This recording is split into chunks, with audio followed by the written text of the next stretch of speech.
Ini Madura. Calon kepala desanya Pocin.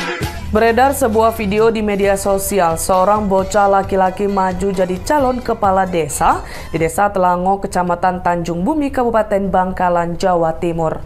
Bocah tersebut tentu menghebohkan warganet. Pasalnya, anak laki-laki itu diperkirakan baru berusia 10 tahun.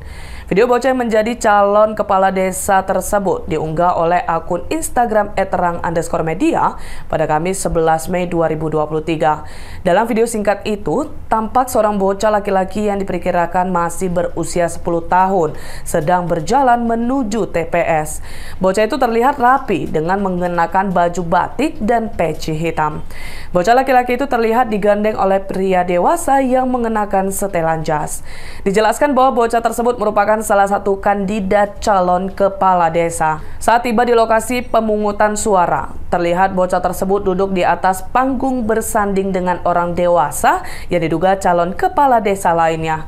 Tampak pria dewasa yang bersanding dengan bocah tersebut diperkirakan berusia 40 tahun yang sebelumnya menggandengnya ke lokasi pemungutan suara. Bocah itu mendapat nomor urut 2, sementara lawannya mendapat nomor urut 1. Video bocah laki-laki yang maju jadi calon kepala desa itu kini beredar di media sosial. Video itu sontak menjadi perhatian warganet. Warganet menyebut bahwa secara administrasi seharusnya bocah itu tak lulus seleksi.